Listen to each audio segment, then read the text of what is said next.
Morning, everybody. Um,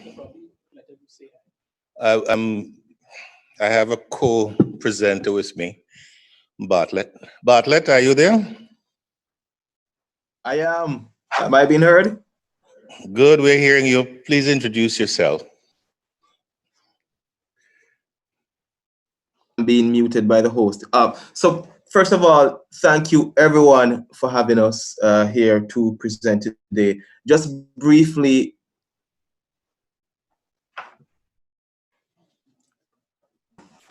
in the way of background, I am an attorney at law. I currently practice with Lex Caribbean, which is a regional law firm. And I am the lead for data protection and cybersecurity issues for my firm. And in that capacity, I've sort of been working over the past couple of years with uh, private sector bodies and so on, just to have a sense of clarifying what their obligations are on the different legislation and what they're likely to be. And also, in other regards, I've also been involved, in drafting and getting involved with submitting commentary on data protection legislation and that kind of a thing. Okay. Karen Bartlett. So I'm not sure if I was being heard just now or if my audio completely went, because I saw a message suggesting that my audio may have gone for a second. No, we don't. No, Bartlett, continue. Just keep going. Okay, perfect. So just by the way of introduction, that's really what I want to start off on about me. In terms of the overall conversation that we're to have today, I don't know if you want me to lead off on that, Carlton. Yes, Bartlett, you do the recap. Yes, perfect. So the big conversation we're really having today really centers on looking to the future, as it were. And Yeah. in a sense, you could say it's more or less a sort of continuation of a conversation that actually started at the Trinidad and Tobago Internet Governance Forum in January. Because at that forum, the conversation started about the question of, well, what possibilities exist? And we had started discussing it briefly. And I suspect that today will be a more fulsome opportunity for us to sort of flesh out what that looks like. But before we get there, we thought it was important just to more or less do an update from last year. Because those of you who were here last year, you'll recall that a big part of what we focused on was essentially doing an audit of the data protection and privacy regimes throughout the Caribbean at the broadest level, and just more or less to assess how far we've come and how much further we need to go. Because in our minds, if we have a sense of what it is we have been doing, it may also inform the bigger conversation of how we go forward. Now, just very quickly, last year, this essentially encapsulates a lot of what we would have discussed last year. If you see the slide there, it speaks to the fact that essentially within the context of CARICOM, CARIFORUM, the 24 territories associated with it. And in a broad sense, half of them have data protection legislation, half of them don't. Now, a year on, what has changed meaningfully? Now, so if you go to the next slide, what you'll realize is that after we had the Caribbean Internet Governance Forum last year, our colleagues in St. Kitts and Nevis passed an act, and so that's added to the numbers now. And in addition, Jamaica would have tabled legislation, and Barbados has twice since tabled legislation, because just around the time of the Caribbean IGF last year, Barbados had tabled legislation, and since then they've gone back, they've retooled the bill, and they've tabled literally maybe a week ago, or we're in the process of tabling an updated version of their proposed Data Protection Act. And perhaps if time permits towards the end, it may come back around in the discussion later on. But certainly just by way of observation, it certainly fits in with the trends that we would have identified from last year, which is newer legislation tends to have much heavier fines than in prior decades. And they tend to have more forward-looking features, things like breach notification and so on. And a lot of those fundamental features are in fact featured in that new bill that I had a look at the other day. Now, also, just by way of mention, the British Virgin Islands, they've started their conversation about putting in place a Data Protection Act. You know, naturally being an offshore jurisdiction where international business is a big part of their economy, it would make sense for them to put in place legislation like this, given the sensitive information that passes through the jurisdiction. Now, interestingly enough, and again, this is another sort of very recent development, even though typically when we have conversations about data protection in the Caribbean, we tend to be focused on legislation. There was a court case in Jamaica very recently called Robinson versus the Attorney General of Jamaica. And this case has sort of sent, you could say, ripples throughout the region, because what has happened is that the Constitutional Court in Jamaica, they had a look at a piece of legislation referred to as NIDS. It was legislation around the National Identification System that was being proposed in Jamaica. And in effect, at the end of the decision, they struck down the entire legislation as being unconstitutional. But for our purposes, why this decision is important is because the judges all agreed that constitutions typical to the kind you find in the Commonwealth Caribbean, they include an inherent right to privacy, even if it isn't spelled out. So as some of you would be aware, the sort of prevailing accepted approach, certainly in the Caribbean, has always been that if your constitution doesn't explicitly provide you with the right, then you don't have that constitutional right. And so they've sort of turned that proposition on its head by saying privacy is so fundamental to our lives in the Caribbean that it has to be implied into your constitution, even if it isn't expressly there. And they went even further to say that the three sort of fundamental sort of sub-rights that you tend to think of when you think of privacy, because generally speaking, and I guess this is important for our framing as well, when we speak of privacy, what do we really mean? Because in a real sense, privacy is really a collection of rights, and it's not one specific thing. And if you were to drill down and consider those rights in sort of basic categories, there are kind of three broad categories that privacy rights tend to fall into. There is privacy of the person, of your physical person, which is a different right from informational privacy, which is what we tend to speak about when we speak about things like data protection and so on, which in of itself is different from the third category, which is privacy of your choices. You know, if I decide to vote for X person in my elections, nobody should be in the ballot box and see who I voted for, essentially. And so that court case is really seminal because it said that all three of those privacy rights are fundamental and they're inherent in constitutions similar to the kind that we have in most Commonwealth Caribbean countries. Now, the implication of this going forward is that it now sort of opens a sort of floodgate for persons, if there is no sort of legislation in place already, to use a constitution as a route of vindicating your right to privacy. Now, obviously, this is very important in the digital era in which we live now, but it does still have limitations. And I don't want to sort of belabor the point too much, because this really is just kind of giving you the context of what's going on right now. But keep in mind that very often, depending on how your constitution is set up, you may only have the ability to enforce this right against government actors, you know, a relevant government ministry or agency that you perceive to have breached some privacy-related right of yours. You may now have a constitutional right of action against them, but not necessarily against another actor, everyday person in society, that kind of a thing. So, having said that, in the global landscape, between last year when we presented and now, what have we really been seeing? And we've been seeing more or less two major developments, in my view. And the first of which, obviously, is that more and more countries are, in fact, passing data protection legislation.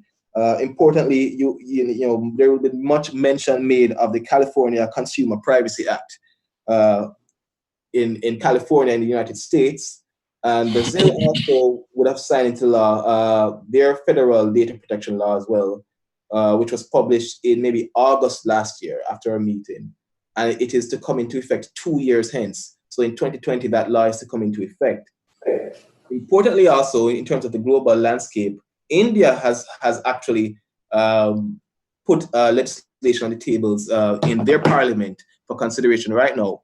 And India is interesting because that case that I mentioned in Jamaica, a big part of the basis for them making the decision that they did was that, well, this is the same approach that the Indian Supreme Court took, because India, like some countries in the Caribbean still, there was no comprehensive data protection legislation sort of affording you a right to privacy in respect of your personal information. And so they went the constitutional route, and that's the route that was followed in Jamaica, and which we expect to be followed in other jurisdictions in the Caribbean going forward.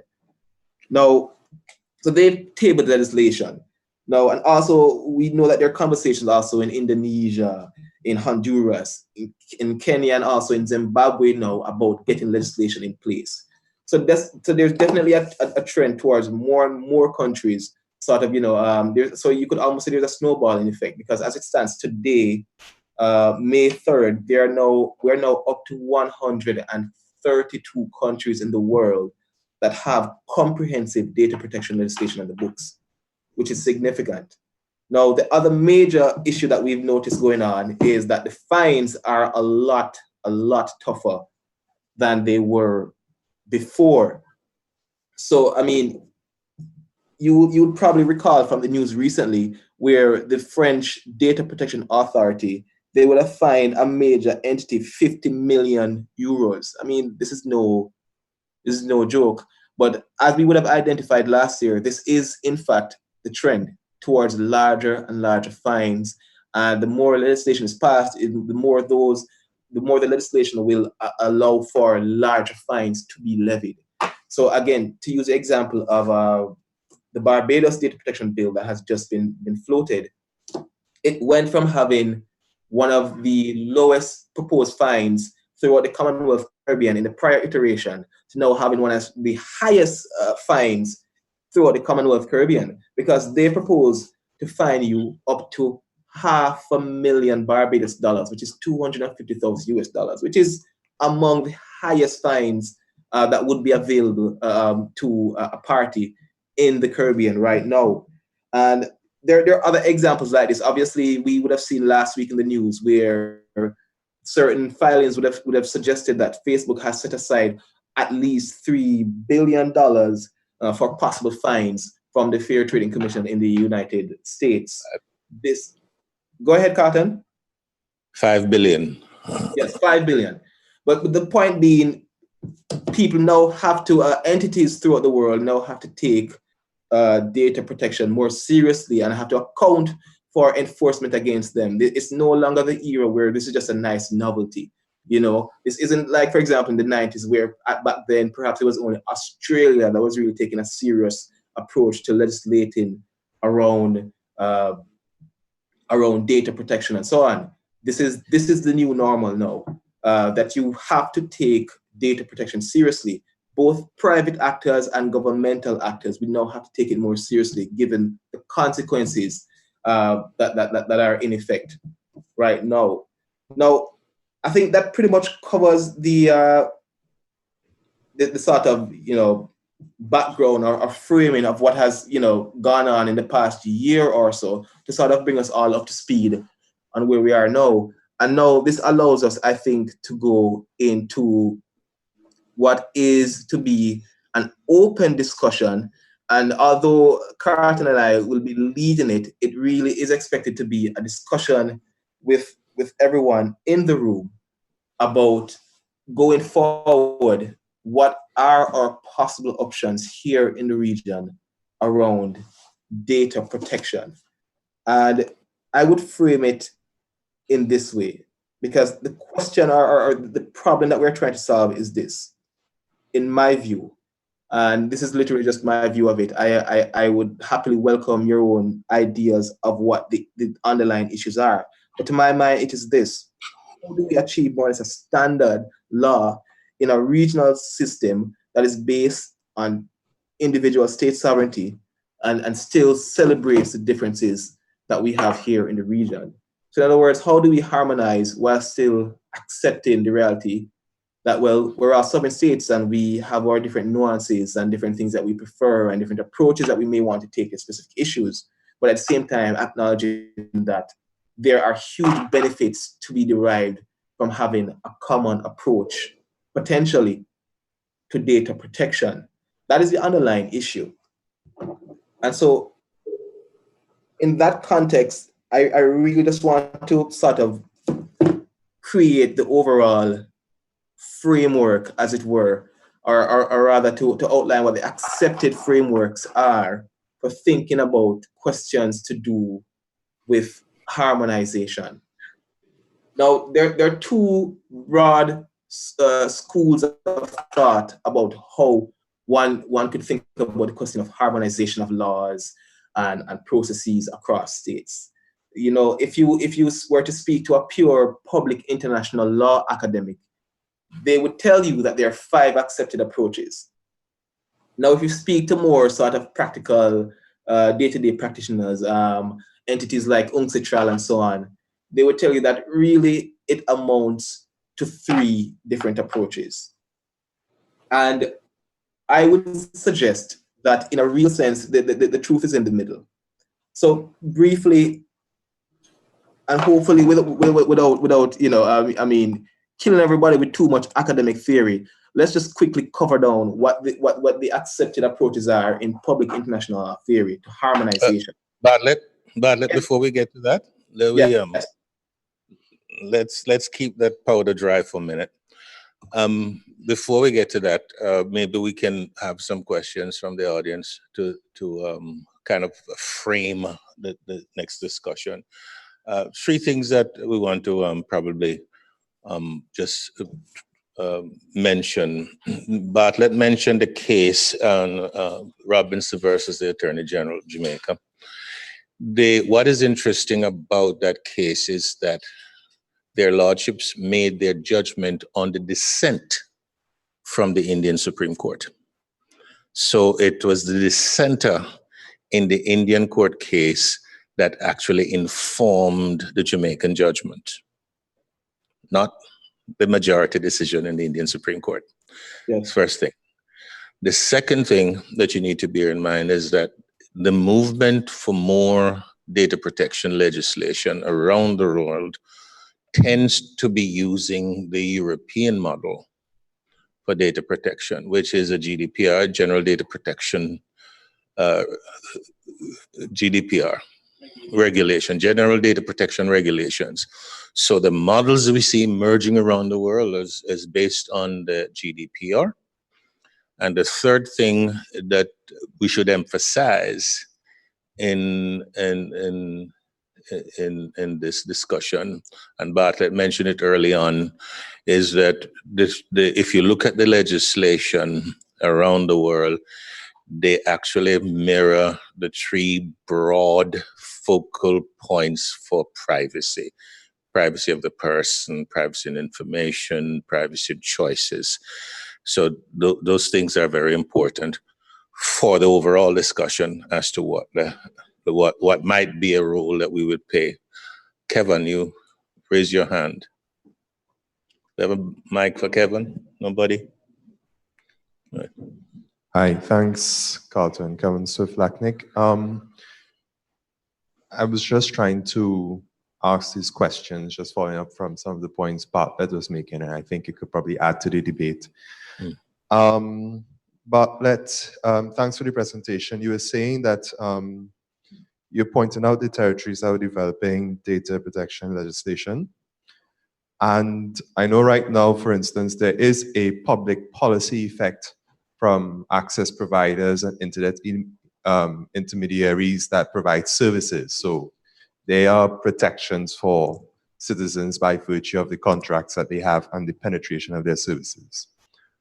Are there any statutory instruments being developed in the Caribbean that work against the level of protections that citizens are being afforded by these intermediaries or access providers? So it's just a general question. It's out of curiosity.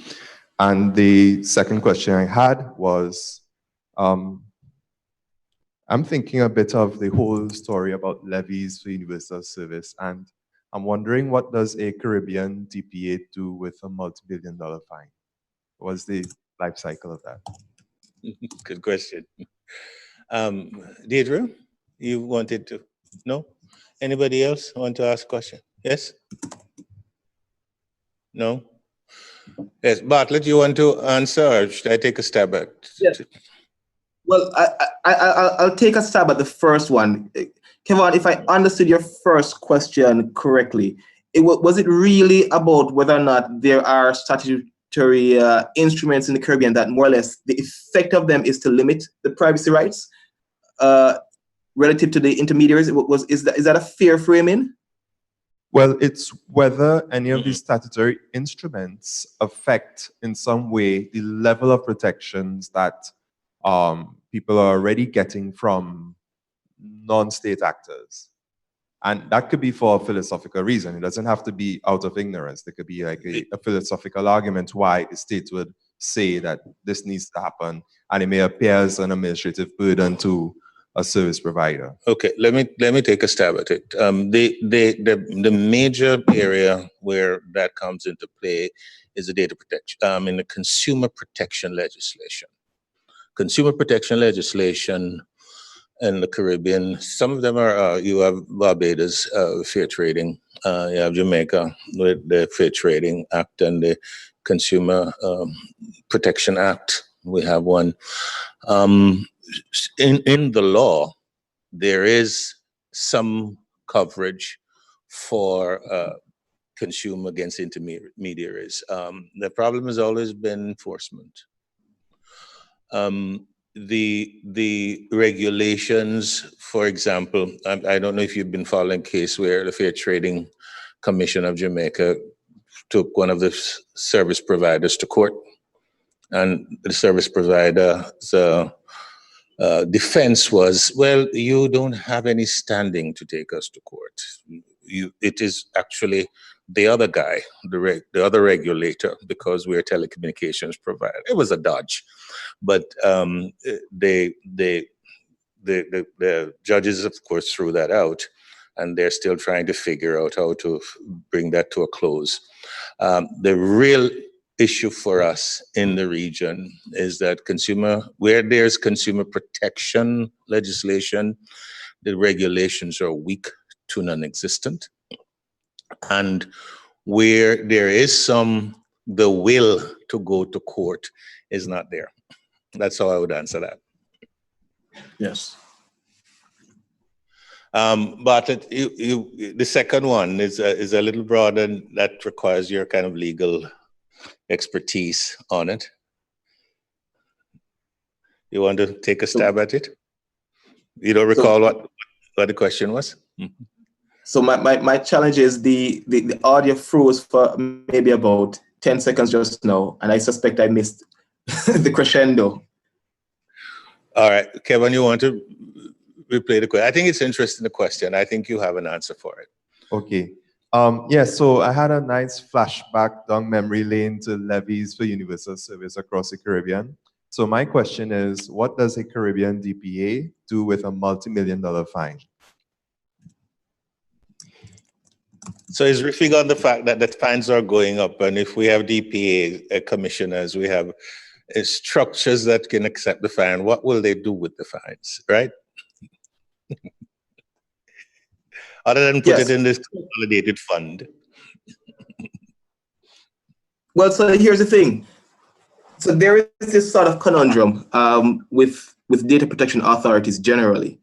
And actually, the Caribbean is a good place to sort of describe that situation, which is this. If you look throughout much of the Commonwealth Caribbean, in those jurisdictions that have data protection legislation on the books, either the DP hasn't been appointed, or if they've been appointed, they're under-resourced. Now, the problem is, well, if you don't have resources, you can't go out and levy more fines. Now, this gets to the heart of your question, what happens with those fines? In reality, even though it depends on what your legislation would suggest, but in reality, it's those very fines that are levied by the DPA that tend to be used to fund the future operations of the DPA. Other jurisdictions will say, well, simply pay it into the consolidated fund and leave it up to the government to fund you and fund your budgetary requirements, going forward. But very often in reality, the prevailing trend is that those fines fund the DPA. And that is the reality of what would likely happen with these huge fines. That is the reality of it. And now that could be a bad thing, a good thing, depending on how you look at it. To my mind, it means that if you levy meaningful fines that fit the offense, it then puts you in a position to properly resource your authority. More staff, more technical resources to do audits, that kind of a thing, which means that you have an environment over the course of time which is more likely to abide by the obligations laid down in data protection legislation. And in that sense, it's a good thing. I imagine you could argue that it's also a bad thing because, well, you're sort of just existing for the sake of, collecting fines, which in of itself, in a philosophical sense, is not necessarily a good end, and perhaps those funds may be better used elsewhere. And hence the need for a consolidated fund where the government, based on its relevant policies of the day, can decide what to do with those funds. Yes, so that is a conundrum for our situation with the fines. In places where you have the commissioner, I think there's one to be appointed. The one was recently appointed in the Bahamas, and they're fully functional office over there. They are grappling with how we fund it, and I think across the Caribbean we'll have the same thing. But this is exactly as Bartlett says, it's the intent always is about these offices being self-funded, and they would get the funds from fines, and so there seems to be there might be it's supposed to be a virtuous cycle, but the cycle could be corrupted, the corrupt intent, and that's always existential in these areas. Yes, Deirdre. Yes, Deirdre Williams. Thank you, Bartlett. It's nice to meet you at last. I've known you at the other end for years and years and years. Yes. My question goes back, in fact, to the first presentation and Mr. Davies' jets that crossed the dateline. And I'm wondering, is it possible, what measures are taken to imagine the legislation so that, in fact, it does continue to protect in the rapidly advancing future where our privacies may be being invaded in ways that we don't even imagine now? Good. That's a very good question. Yes. And maybe So, that's how Carlton, segue. Yeah. Go ahead, Bartlett. There is a sort of, I believe that a part of the answer to that, and I'm in fact, we're using the word answer, but so let me go no further than to say, my assessment of it is that perhaps the way of resolving that unknown future dilemma is to take a slightly different approach to legislating in the region. And here's what I mean. If you know that the parameters are going to be changing more rapidly than they otherwise would, it means then that you need a legislative mechanism that also rapidly adopts. Now, what that could mean in a practical sense is similar to what is being debated in Jamaica right now in respect of their proposed data protection legislation, which is to ensure that there is a requirement in the legislation itself to review at certain intervals, at set intervals. And so in theory, at least, it means that if every 5 years, your legislators are forced to go back to the drawing board to consider the environment, consider the impact of the legislation, and consider the impact of new technologies, then it means then that you're able to keep up with the times. Now, I mean, I would have to sort of, paint the other side of the picture as well, because there's also a competing a view of legislating, even in the digital era, which says that you ought not, but certainly in the context of Commonwealth Caribbean countries, let me make that distinction. It's perhaps a bit different in civil law jurisdictions, but certainly in the context of Commonwealth Caribbean jurisdictions who subscribe more or less to the common law, that you ought not to over legislate and leave it up to the case law to sort of move with the times. So even though the legislation itself would more or less remain, broadly the same, and perhaps, you're only looking at maybe increasing the fines over the years, what you can look at is using the case law, interpreting that legislation to do the moving with the times for you. That is an alternate view of how it can work. Yes. Right. So that means that you only legislate principles, principles. And then once you legislate, it's just the high principles. You use the case law to determine how that evolves. And then you have this review of the legislation as you go along. So that's the way you grow into it. But Bartlett, I wanted you to get back to what you were going to say about the three main areas that we see this evolving region, to answer that question. So that's only a part of it. So continue with that. Yes, so where I was earlier was I wanted to more or less frame the accepted kind of theoretical approaches to harmonization. So there are leading thinkers and practitioners who would tell you that in a real sense, there are three practical approaches to achieving harmonization in the modern era. One, it would be via what you call hard law, which is, your legislation. And then outside of that, it would be soft law in the sense of things like model laws or agreed principles and norms that, you leave it up to individual states to implement as they see fit. And then the third approach is, having agreed standard contractual clauses that everyday individuals and businesses and so on can use when they're doing businesses across borders. And we'll accept that these standard clauses mean certain things, and they'll have certain provisions and so on to ensure that the way the economies work across borders is in and of itself harmonized, the way the goods and services flow and so on. So that is kind of more practical framing of it. We'll come back to it. Bartlett, you got a little muffled in the first broad the plan. Just say okay. Nigel didn't hear it, so I think others might not have heard it. Yes. So, in brief, there are three, depending on the approach you take. There is the more sort of academic approach in public international law, which says there are 5 approaches, and then there's a more practical, pragmatic approach, which tends to be adopted by bodies actually involved with things like creating harmonized legislation. And those practical bodies, people like UNCITRAL, will tell you that there are 3 approaches, which is legislative, contractual, and via explanatory means. So the explanatory would be the soft law stuff like, legal guides or agreed principles. The contractual stuff would be contractual clauses. And then the legislative means would be things like model laws and legislative or treaty provisions. That's their treaties. Yes, so we have the 3 areas, and you should know that around the world there are examples of all of them.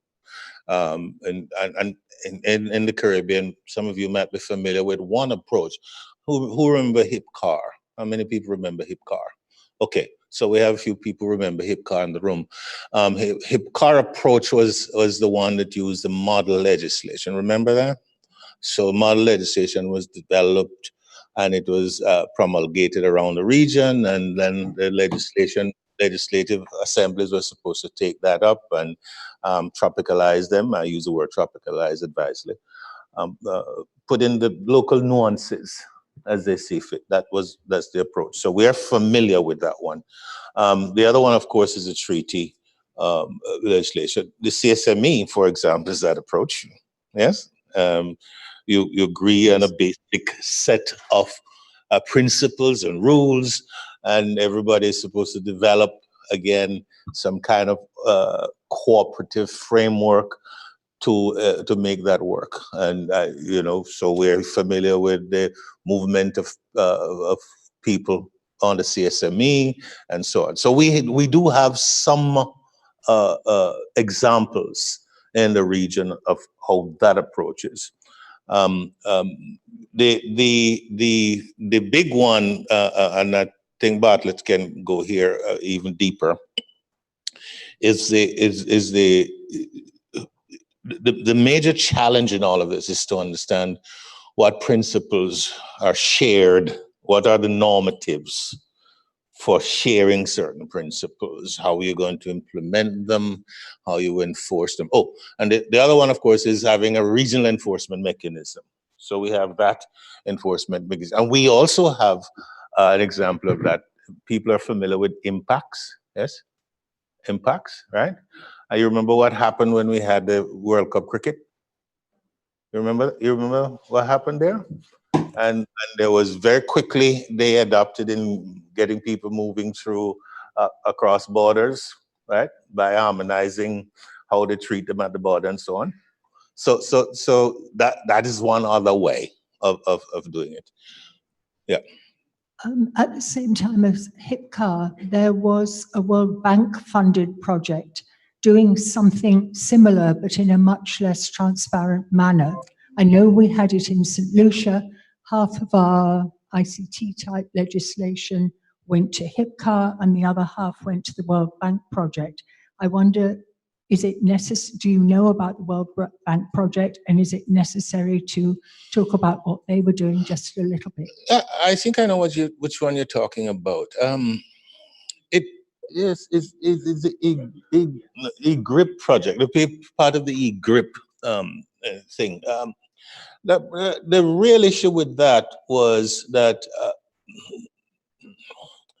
the focus is a lot different. That eGRIP project was intended, first of all, to find a harmonized way to define identity, right? And out of that, they were supposed to have some common approach to procurement and marketing and so on. For what it was trying to do, I think it was fairly successful. What has happened is, again, is about the devil is in the details, the implementation details. Everybody's sovereign, and everybody want to have their little piece of thinking involving the framework and the implementation framework. So it got frittered away at the edges. I think that's the best way to say that. But the approach itself is still consonant with the generally agreed ways to get how you get to do these things. It demands side of collaborative approach, understanding, recognizing agreed principles and norms, and creating frameworks for implementing them. That is the way it is, and it turned out the other way.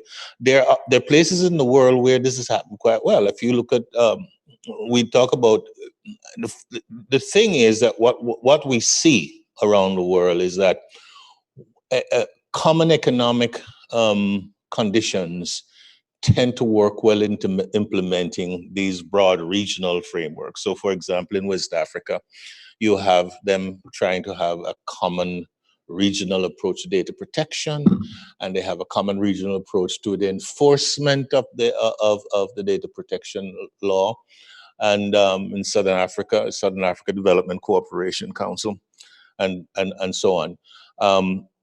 They are driven in part by trying to harmonize with the trading blocs, primarily European trading blocs. You have the Francophone countries in West Africa developing a common approach, and they're all kind of influenced by the European view of what data protection is, because they also have trading relationships that they wish to nurture with the European bloc.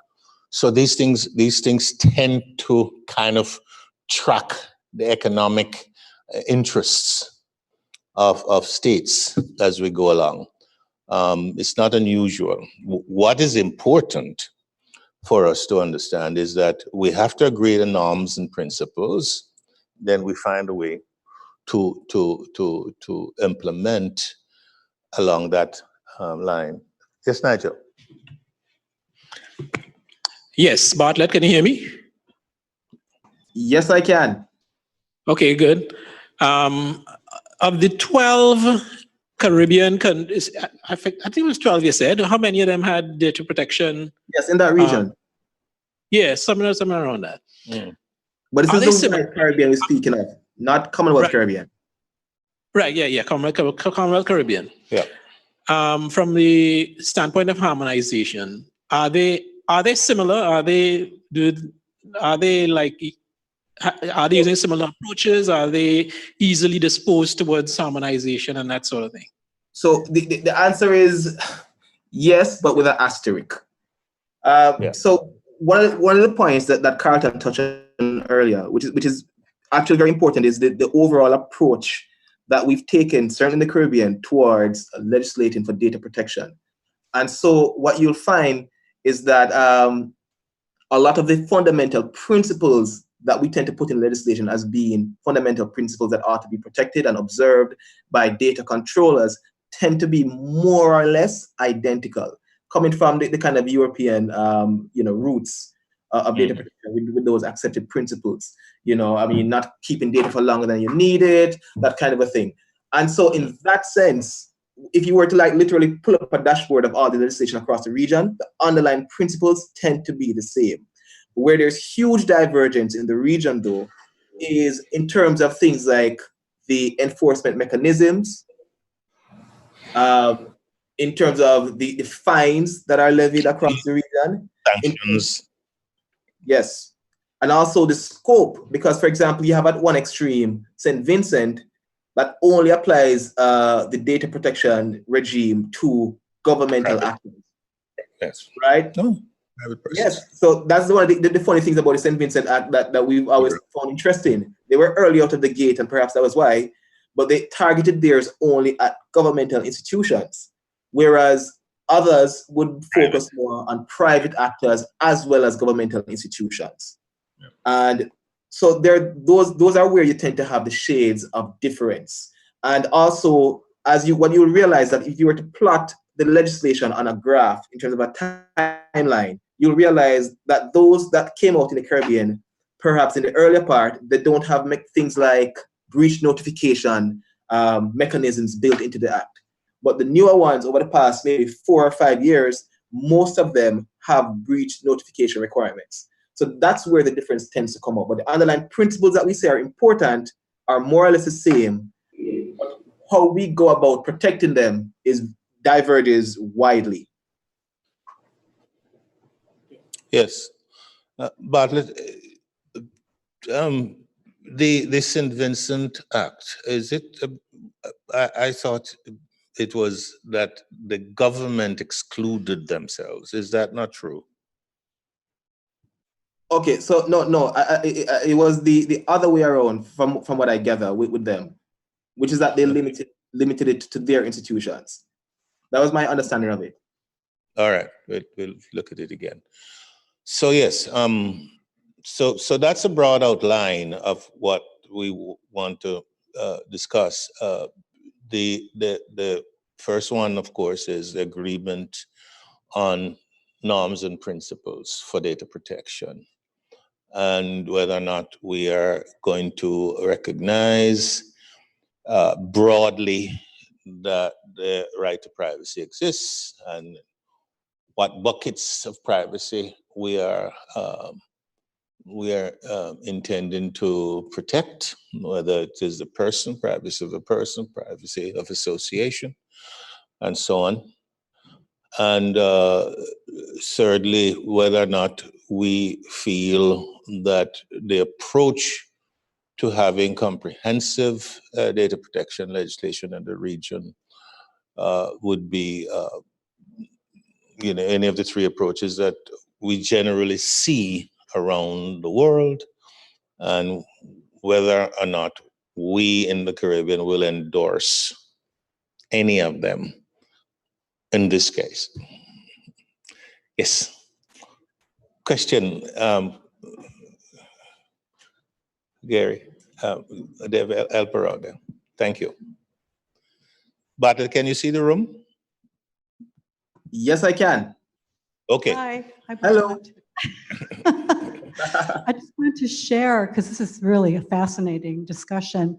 I just wanted to share a little bit of experience that when you think about this, I do privacy data protection and principally covering a lot of biometrics in the North American region, but principally in the US with respect to GDPR, the California rule. And for what it's worth, I just want to share right now, it's really controversial. In the US, we have 3 biometric laws that are state laws, California, Texas, and an East Coast state. Yeah. And the recent one from California, which is very distinctively different, it's a consumer law. But right now, the industry is trying to push for a federal law that is much weaker than the state laws. Yes. And as you know, biometrics in the US is defined also in GDPR. It's not only voice recognition, it's iris, it's hands, it's facial, Yes. and others that are coming. And they're in, at least in our country, they're being pulled off of Facebook, social media without consent, and there's many cases right now. So I just wanted to share that maybe when you're thinking about definitions, that biometrics is definitely here right now, and I would share it with respect to our experience. It's really important to encompass that in a very broad way, and GDPR does. So I just wanted to share that, that's all. That's absolutely right. Absolutely. There's Go ahead, so one of the prevailing points that we made last year in last year's presentation, when we sort of did an audit of the whole region, was that the newer legislation being passed, you know, in Cayman, Bermuda, and the bills you see out of Jamaica and now in Barbados, they tend to embrace a more European style approach. And so again, I've been sort of, you know, giving some amount of plaudits to the drafters of the latest draft of the Barbados Data Protection Bill, the 2019 draft, because they had public consultations, and one of the things that members of the public and different civil society bodies identified was that the notion of sensitive personal data didn't include stuff like biometrics and so on. And so this latest draft does in fact include that as a basis for protecting data. But in a way, this conversation kind of spills back to the general conversation we're having, which is, well, we see individually some jurisdictions moving towards or keeping in line with the modern trends, but what about those who've already passed legislation 10 years and 15 years ago? I mean, what do you do about the rights of citizens in those jurisdictions, you know, who don't have these broad definitions of sensitive personal data, or in some cases, there's no definition of sensitive personal data or specific protection for it in those legislations going back 10 and 15 years. And that is a part of what we need to grapple with right now in the Caribbean in terms of harmonization. Yes. Any other comment? Yes, another comment. Yes, so we have this development, this recognition, and the California law. If you have a chance to look at the California law, it is very expansive, and Washington State is also putting a new law, and I follow these very closely because you look for the principles that they tend to enunciate. But thank you for bringing up the point that definitions are absolutely critical to these laws, the legal frameworks. Definitions are absolutely critical. Mm-hmm. And oftentimes it's the definitional parts of it that creates the most noise comes out of the definitional aspects of it. So that's one of the things that we want to get into, norms and principles. We have to agree on a set of definitions that encompass the law and move forward on that basis. Yes. The other thing that, and Bartlett mentioned it earlier, that the first wave of data protection legislation, if you look across the Caribbean, they were very weak on things like breach notification, Bartlett. Yes. Well, probably because they didn't have any real authority. The authority portion of the of the law was never really implemented. So Yeah. things like breach notification. What else, Bartlett, did we see? So definitely sensitive personal data was not defined in a lot of the earlier legislation. And so those were two of the fundamental things. In some cases, there were almost non-existent fines in the early legislation. So zero to no, almost no fines in some cases. Well, no fines in one case, and in others, the fines were limited. Yeah.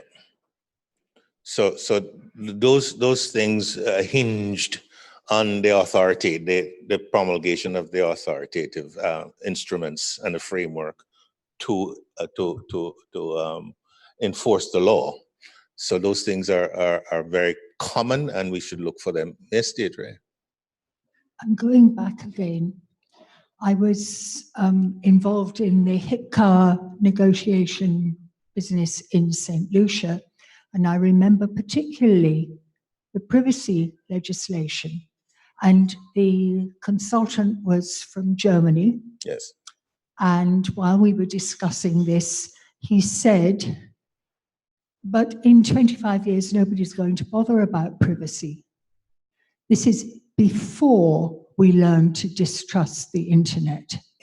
And I went back, I was teaching, this is within the last 10 years, I went back to my afternoon class, and before I began, I asked them, and my apologies to people in the room, I asked them, how many of you use Facebook?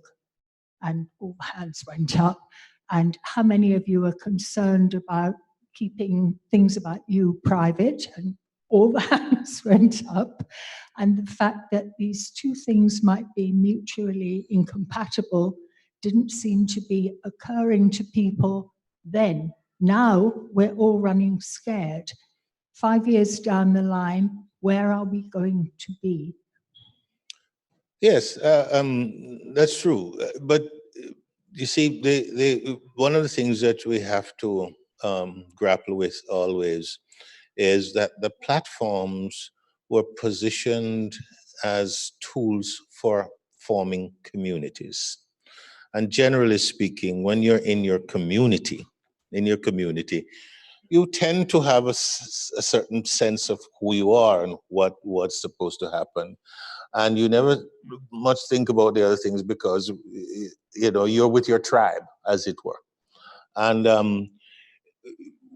once very negative things started coming about, people started thinking that the role of the platforms in forming communities are to be suspect, right?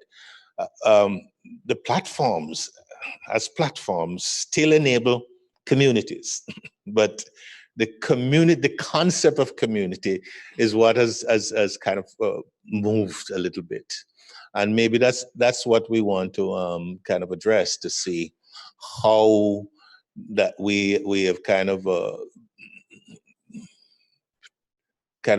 you know, moved along this continuum of what is community and what are the attributes of community. And maybe that's where we are right now in the debate, trying to figure out what it is. You're quite right. Anybody ever seen the privacy legislation, model legislation that came out of HIPCA? Anybody ever seen it? Yeah, you should look at it. It's around. It's there. It's one of the you know, some work. But here's the thing with it, and this is my personal view. I wouldn't want to think that it is considered that it is any group view, but my personal view. Law tends to be informed by culture. Where you are, your place in the world, your corner of the world, and the things that happen, who determine who we are and how we interact with each other and so on. And if you look, there was a really good attempt to moderate the cultural elements that could creep into law legislation. There was really a great attempt to do that. But if you look at it closely, you will see a few spurs, right? A few spores that are culturally not from this area.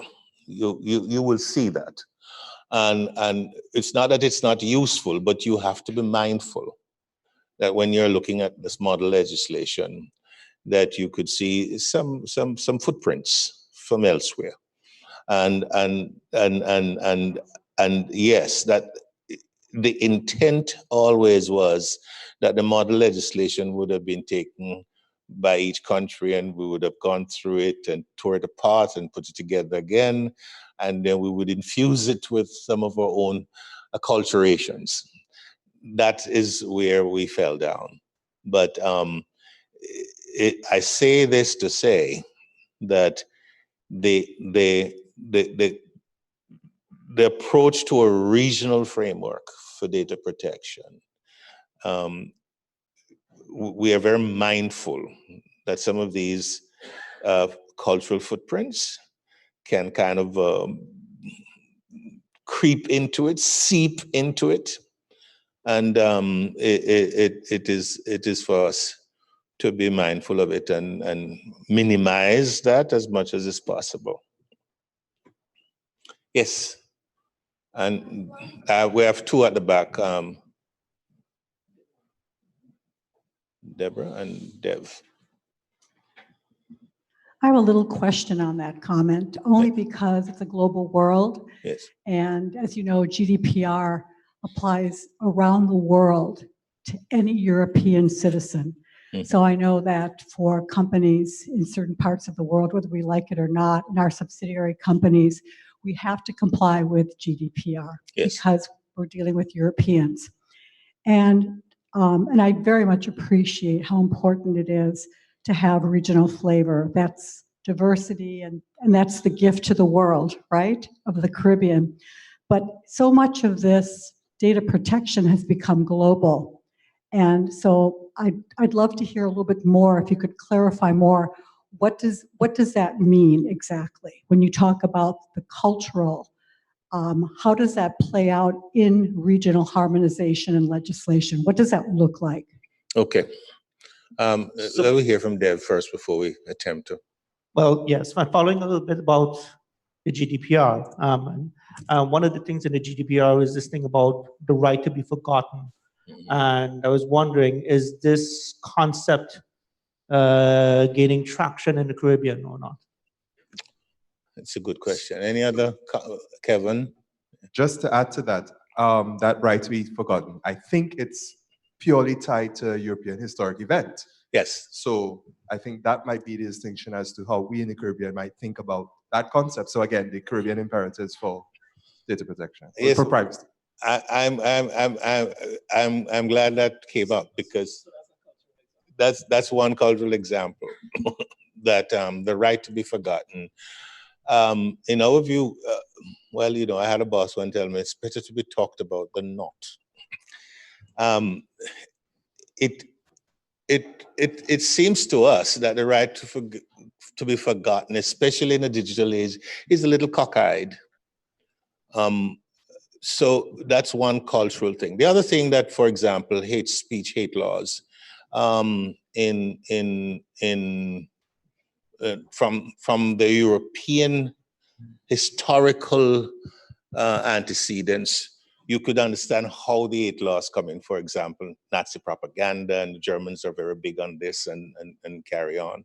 And the thinking that emerged from that also colors the GDPR. And this is the kind of thing that we would have a different view on, because we have a different cultural and historical antecedent. They're, for example, lèse-majesté laws that says that you can't say nothing about the king or the consort, you know. And those exist, for example, in Southeast Asian monarchies, you know, Thailand and Japan and so on. You say anything about the emperor, you could get shot. So these kinds of things, broadly speaking. How they play out in legislation, how they play out in the model may be different, but you got to be mindful that some of these models are tainted by historical and cultural antecedents. And, there's a whole set of them. Including this one, the right to be forgotten. I don't know how people feel about it, but yes, Deidre. I'm really sorry, but you say tainted. Yes. In the example of hate speech, aren't we supposed to learn from our history? If it was possible to harness what existed then to broadcast hate speech and to reach the end that was reached, surely we need to remember about that so that we don't do it all over again. The fact that it hasn't happened yet does not mean that it cannot happen. And I will confess, I started off in Europe, so maybe I'm tainted as well. I quite agree that we should be mindful of it. I quite agree. What I'm saying is that the legislative intent that we have for our laws, you must be mindful of these things and see how they play out in the way you model the legislation. This is not to say that you should ignore them, but you should be very mindful of what the impact is and how the law actually grew out of that, and the contours of the law. And therefore the implementation and the enforcement and all of these things that come down the line from that. I think it's important for you to know those things so that even if you're going to be influenced by them, then the things that you take from them, you should be very mindful of how they play out down the way. That's the point I wanted to emphasize. Yes. So Carlton, if I may jump in just for a second. Yes. Yeah, so I want to double back. There was a question framed earlier, I believe it was by Deborah, which was essentially asked, well, in the kind of global environment that we're operating in now in respect of data protection and so on, well, what does culture look like in specific legislation? My short answer to that is that the best way to ascertain what how a country's sort of culture or worldview it comes out in its data protection legislation is to consider how it treats to the concept of a sensitive personal data. That tends to be the best, in my estimation, barometer of what the country's views are or how it seeks to localize what is otherwise a more or less generic field of endeavor. And so, for example, there are some jurisdictions that will deliberately not include sexual orientation as a sensitive personal data consideration. There are others who will deliberately not include or include things like trade union membership. And these are just examples just to kind of broadly suggest that you can use that to have a sense of how people tend to localize legislation. To Dev's question, he had essentially asked if there was any traction for the whole right to be forgotten. The general answer is no, but asterisk. In Barbados' latest draft, they're proposing what amounts to the right to be forgotten, essentially. That's how I read it. So it would appear that there is one example of it in a draft bill, but generally, it generally hasn't had much uptake in the Caribbean. How new is that one, Bartlett, that revision? I haven't seen that one. Well, you wouldn't have, because it's literally hot off the press. Like within maybe the last 4 to 5 days is when it was approved by cabinet, and it is now being tabled in Parliament. So you're getting the very exclusive hot take information here. All right, good. Yes. I have been following that very closely. I can't recall the thing, but this is the kind of thing that you want to be aware of and look at and see what the implications are for all of us.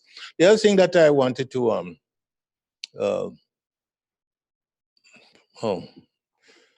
senior moment. It went straight out of my head. It'll come back. Not to worry, it'll come back. It'll return. This is something I wanted to follow up on Bartlett. Was it to do with the sensitive personal data or the right to be forgotten? The sensitive information. Yes, and what we need to put into the legislation. Yes, what you put in legislation, because, for example, in places where trade unions and political affiliations, they sometimes use they use different things to mean something else. So, for example, in some places, trade union being identified as a trade unionist also is used to identify your political affiliations. So, you're a trade unionist, you are a leftist, and then therefore, you are probably an agitator, or you are inclined to overthrow the state, and so on. So these kinds of things, and these are cultural things too, that comes into play. You have to be mindful of the stand-ins that can be interpreted as different things. That's one thing I want to say. There's another thing that comes to mind, but it'll come back. So we've gone an hour into this discussion. Huh? Yeah. Say a kind of a framing comment here. yes. In the context of the CIGF, Yes. our product typically is a policy framework or policy recommendations kind of a thing. I'm thinking what might be our aspiration as far as what might be aspiration of the CIGF as far as data protection and privacy is concerned? Is it that we should be trying to build some regional consensus on certain principles that we all around the Caribbean ought to have in our legislation? And could we identify those things? And if so, how might we go about doing that? For example, in the cybersecurity world, there was a special effort to create, not necessarily by the full CIGF, but by a special interest group, I suppose, within the Caribbean, to create a cybersecurity policy framework with some expert assistance. We have some examples in the Caribbean of data protection laws already, and others still to come on board. Maybe, this is a suggestion I'm throwing out, maybe we could think about trying to not codify, but identify certain principles that we would recommend be included in all of our regional legislative frameworks. Or how else might we, from the CIGF point of view, seek to address this topic? So that is a question for everybody in the room. Dev, you wanted to say something?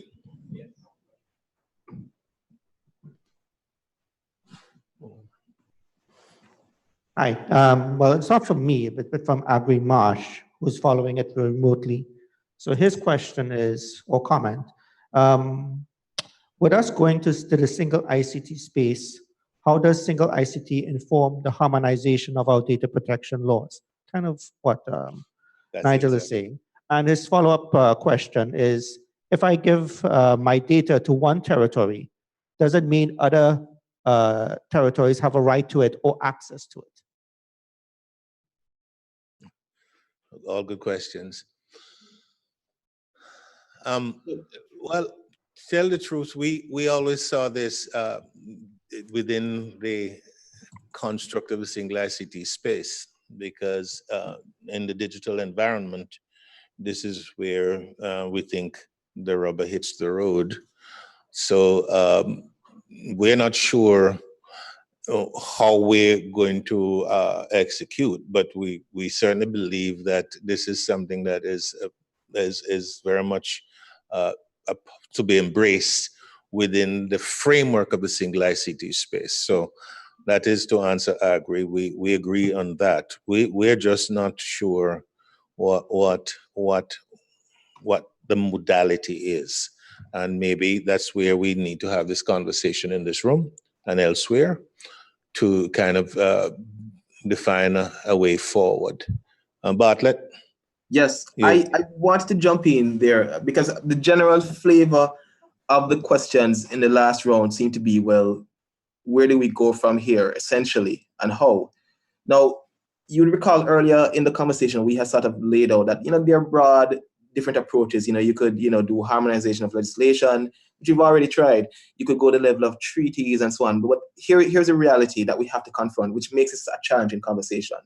No one approach is more or less ideal.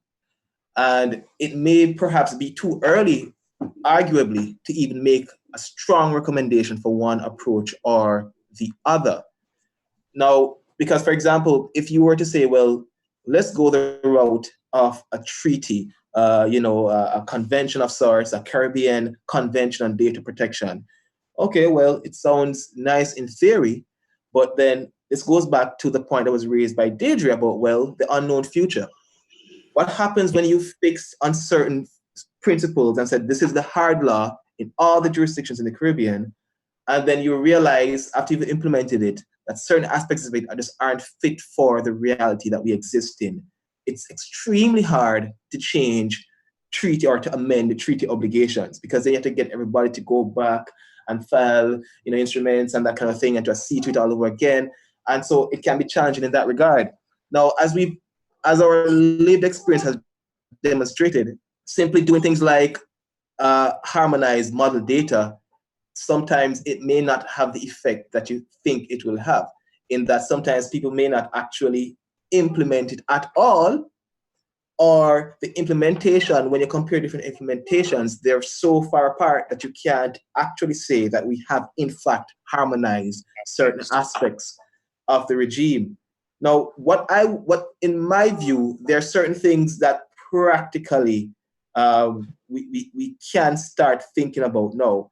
And it goes back to an issue that was sort of raised by Kevan's question, which has to do with this whole idea of perhaps regional enforcement authorities. Why? Because individually, as the experience has shown, we don't have the resources to do things like that on our own. And so if we all chip in a little bit to have a collective authority that's then well-resourced to operate throughout the jurisdictions, and the relevant legislation is amended to allow for their existence and operation, then that may be a practical win in the way of harmonizing going forward. But perhaps even more base than that is that I think it's important at this juncture for us to agree on what are the principles that we think are important. Whether those principles will end up in a treaty or in model laws, or merely in simply legislative guidance notes. The important thing is for us to agree on what is important to us as a region right now.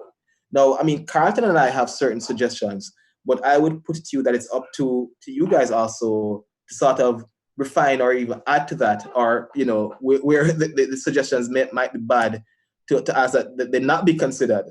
Now, for example, based on the stuff that we've been looking at over the past couple of years, we would say that at a bare minimum, you need about 6 things as sort of agreed principles or norms, as it were. One is an independent data protection authority, not just an authority, one that is independent. Because if a data protection authority is not independent from the government, it probably won't be as aggressive in its approach to enforcement.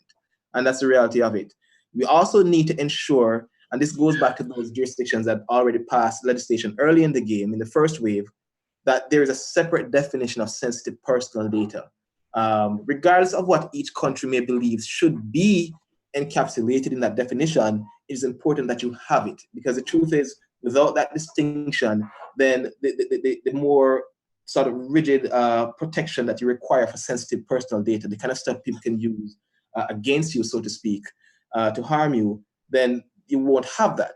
So the other thing that we think is important is, in any event, in any modern rights respecting society, when it comes to data protection, you ought to have breach notification provisions, and especially time-bound breach notification provisions. Because if you simply say a party must notify a relevant authority or the data subject that there's been a breach, then, well, that party can choose to interpret that to mean, well, a year after the fact,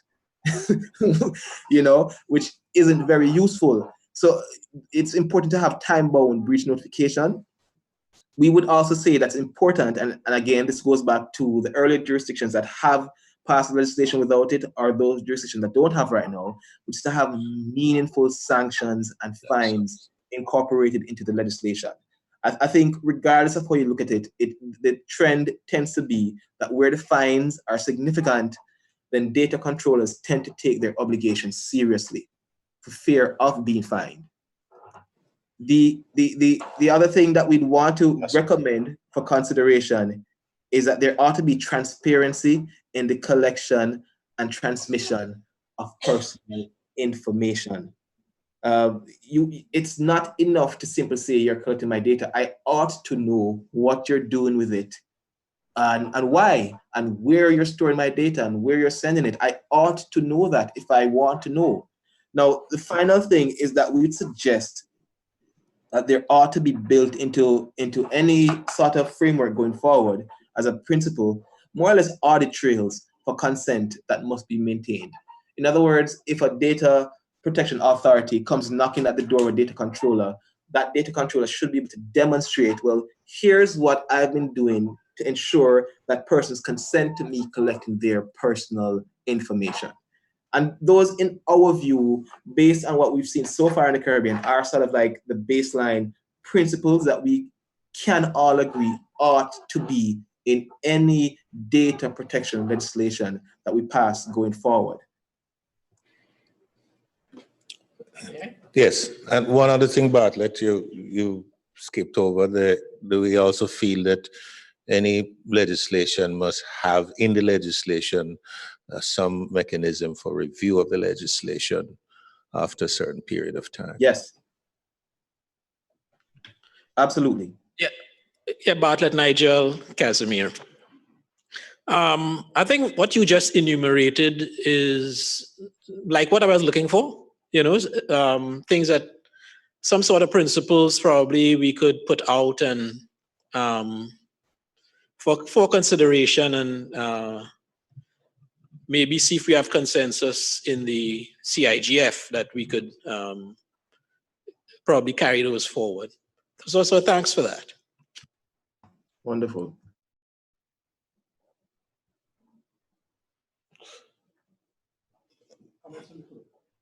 Yes, sir, at the back. Again, remember, we see this as very integral to articulation of the single ICT space. Thank you. Rodney Taylor, Ministry of Innovation, Barbados. I just, in terms of, Nigel is asking for principles and stuff, and I'm aware, I wasn't involved, but I'm aware of the HIPCAR process. And basically, essentially, that process didn't seem to have worked out. I understand that the legislation didn't fit with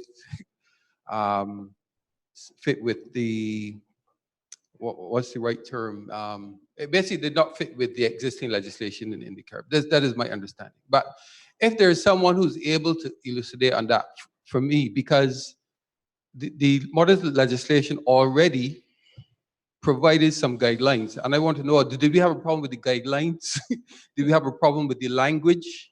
Was there an issue with implementation? Because it seems to me that to reinvent the wheel, right, and to be back in the same place 10 years from now, seems to me to be counterproductive. Thank you. The quick answer to that is all of the above. Good morning, Maria Myers Hamilton from Jamaica. Carlton, my always pet peeve with all of this, I believe sometimes laws are done in isolation. Yes.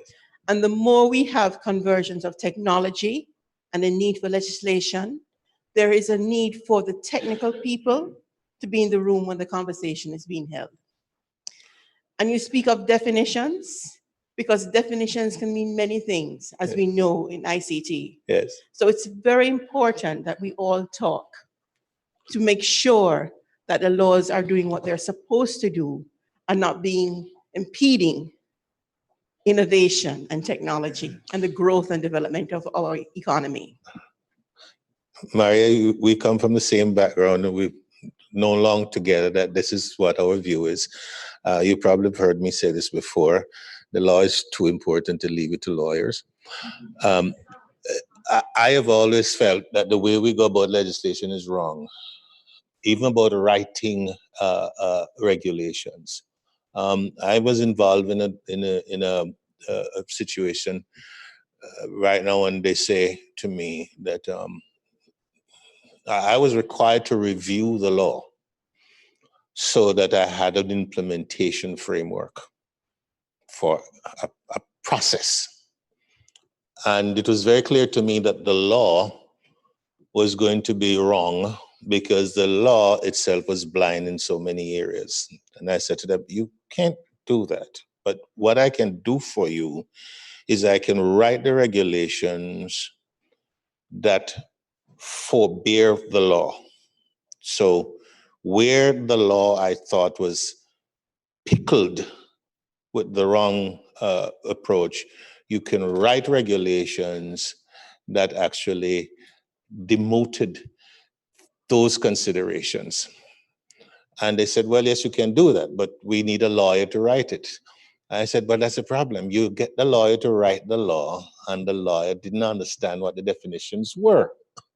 And that was a problem. The problem was definitional. They didn't ask nobody. They went. One good thing about Bartlett, I should tell you, is that Bartlett is an ICT practitioner before he became a lawyer. And I know him a long time. So I know he understands. I don't have to explain to him what something means technically. He would probably be more explaining it to me. So that has always been our pet peeve, and that's one of the reasons why we get involved here in looking at these things, especially in the area of law, as we become, as Maria's talked about convergence. We've always been aware, Maria, that convergence changes the game, and the language that we speak effortlessly have to find a way into the general conversation, so we have better outcomes, especially in law and legislation and regulation. That has always been a pet peeve of us. So we're quite right about that. What one comment was? Who is it that wanted to make a? Cecil? Yeah, I didn't see Cecil there. Okay, so I was actually following on something that Maria said, and Rodney's comment. So Jamaica would have been involved in the HIPCAR process, which at the time allowed for 2 representatives from each country. Yeah. 1 policy, 1 legal. Okay. And I think the process paid for those persons to attend. Of course, Jamaica made use of that. But in addition to that, when we came back, all the documents themselves were interrogated.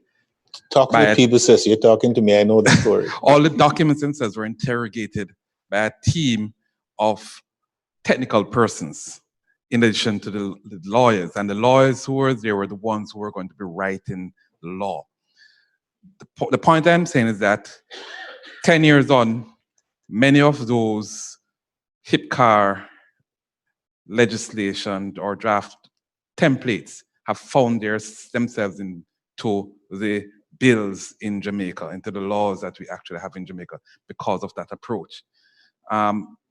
Many countries may not have had that, based on my memory of what I was told happened, might not have had that wide-ranging experience in terms of having multiple persons participate in the process, and that might have been what has hampered that process in and of itself.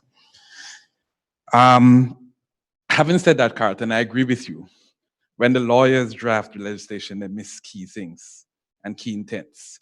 And so certainly in Jamaica, a lot of the times, the draft legislation has to be vetted by the technical persons to determine if the intent, which was given by way of policy, is being met.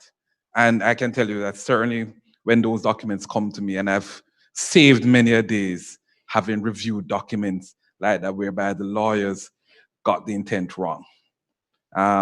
Simple changes, which might have been global changes, to recognize that you have to step back and make a different change, because if you did this thing, the global effect would actually go against the intent that you initially had.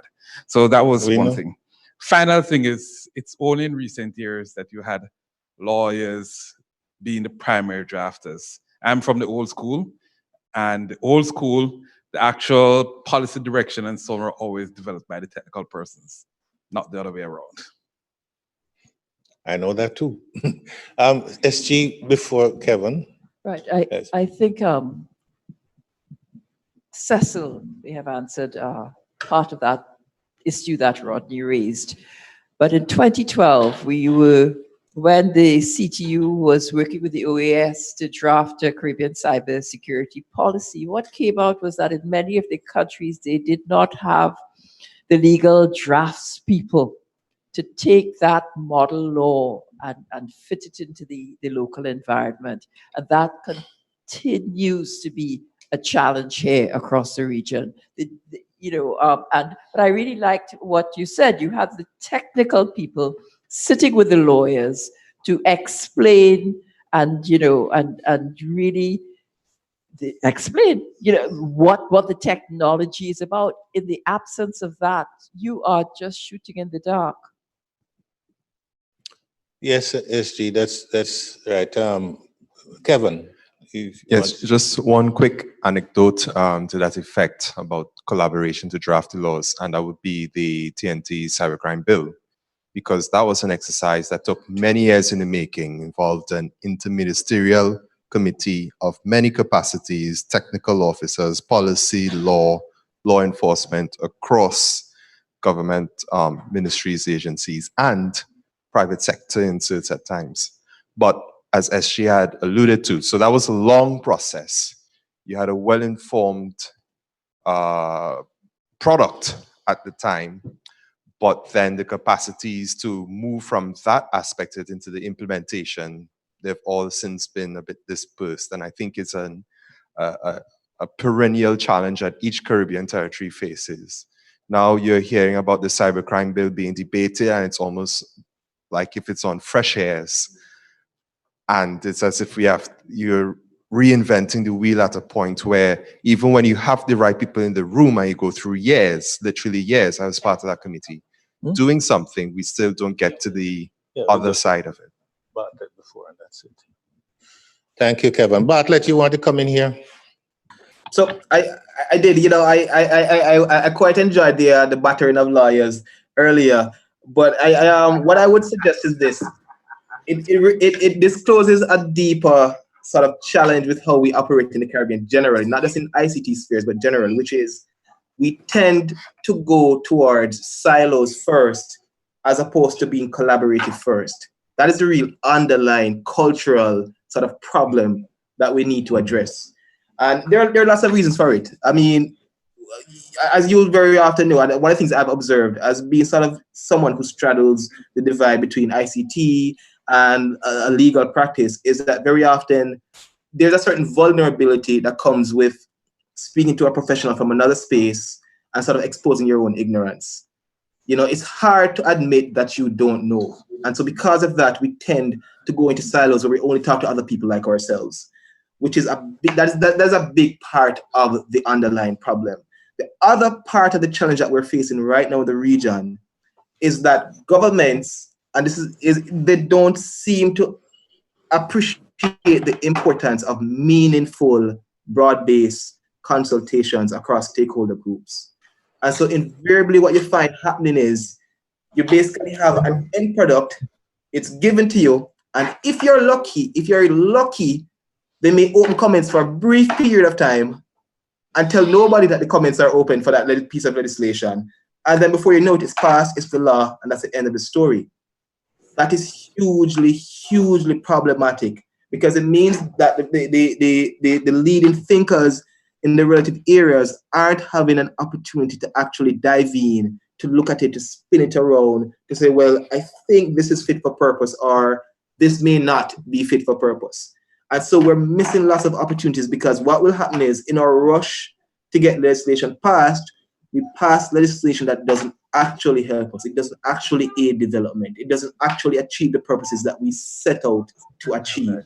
And to my mind, that's a big part of the underlying challenge that we faced, as exemplified by the HIPCAR challenge. Thank you for saying that. We have 3 more. We're going to take 3 more. SG, Deirdre, and Maria. And then we have to shut down, yes? Bartlett has hit the nail on the head. If you're talking about a Caribbean single market and economy, if you're talking about a CARICOM single ICT space, those things cannot work without governments collaborating in a meaningful way, because you have to harmonize the policies, the legislation, the regulations. And you hear the talk is definitely there, but they do not talk. They do not collaborate. And this is what we have to push for. Because at our level, yes, we could talk about it and come up with principles. But if the governments are not prepared to cooperate and collaborate and share this information and say, yes, St. Vincent, I did this, let's try this. And that is the sort of conversation that needs to be happening on a regular, consistent basis for us to really present as a single space, single Caribbean ICT space. Thank you. Thank you, SG. Deirdre, and then we go to Maria. Maria, you have a mic. Continue. I want to say well said, because the truth is we need to collaborate. And it's not just going to the ministry and their technocrats. And it has to be in a focus group. It has to be with people on the ground. We know when we build policy, we go to the people in the field. Long gone are the days where we sit in an office and go through a document and approve it. It will not work. And collaboration throughout the region.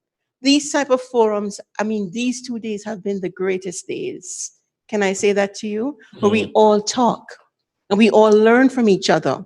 And we don't feel that any one opinion is wrong. But we get together and we collaborate and we agree on one common ground. So technology is dynamic, and especially in my space, because there are many, many incidents I can cite where they mix up interference as for signal with the storing of data. And this was written into law, and a case was passed because somebody didn't understand what was the difference between storing data on a computer versus storing a signal, which you can't. Yes. We know of that too. Deirdre, you wanted to come in, yes? Yes, please, if I may. In defense of lawyers, the HIPCAR experience in St. Lucia, at least, was wonderful. There were 20 or 30 of us in the room, and the legal drafters, some of them imported, were also wonderful. They listened really carefully to what we were saying, and everyone was very patient. Now, one thing I would say, some of the people, some of those 30 in that room didn't say anything. They were listening, I'm sure, but they didn't say anything, and perhaps there should be more compulsion on actually contributing. As a further model, ECLAC consults broadly. They don't have love-ins for their consultations usually. They broadcast the whatever it is and ask for comments. Again, people may have been invited to comment and they don't comment, and that's, for them to comment should be encouraged. But the thing I really want to say, for those of us who were here earlier this week, the thing that was drummed into our heads is that for the 21st century governance and for the future state to work, you need an individual ID. And that ID is linked to all sorts of other information. It might have been interesting in this workshop to use that ID as the framework of how we look at privacy regulation, so that instead of having two things at the opposite ends of the spectrum, you have two ideas that have been introduced to each other and are trying to find where they can be mutually compatible, where they need to protect one another. Thanks. Thank you. And this was a great panel. Thank you. Can we, this one, I'm going to give Gabriel an opportunity. I'm going to be very, very short, I promise. Yes. But thanks for this interesting discussion. You know, as a data company, we're always like very interested and excited about like participating in this type of discussions. So a lot has been spoken about principles as a way forward of thinking of a broad Caribbean framework. And in that sense, just wanted to mention that we, Google, have published last year like a very overbroad, high-level privacy framework of what we see that works in terms of data regimes that protect users' right to privacy, but also enable innovation. And I think that's it's not a long document. I can share it with all of you later. But out of all those principles, I think two are especially important for the Caribbean. One is taking into account that every privacy framework needs to be applicable to all sectors of the economy and not only focus to data companies, because all companies across all sectors are now data companies. So it has to have that objective in mind of analyzing how a privacy regime can affect traditional sectors of the economy that are using data to provide better services and products. And the other point that I wanted to remark is making sure that that allows interoperability across nations. And I think that's especially important for Caribbean, which rely on the economic interactions between each of them. So just making sure that the framework that you think or that we think together for the Caribbean region is adapted to the reality of Caribbean nations and the economic relationships between Caribbean nations. So looking forward to contribute to this discussion and share our other insights. Yes. Even this guy, one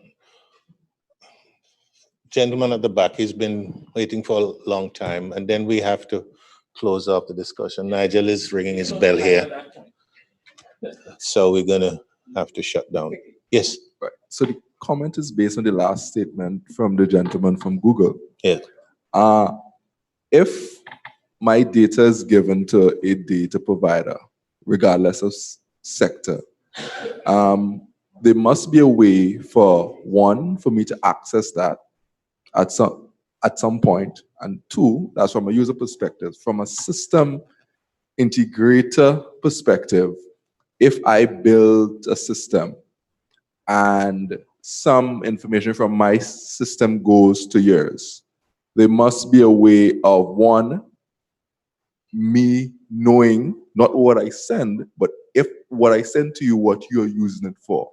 Because it could be a case where our regional developer builds something, or for example, we saw the solution from Grenada. They have these sensors, and we get into the value conversation, and the data is rolled up at a national level, and they expand, let's say, in 5 islands or 7 islands, and it runs on another platform or integrates to another platform.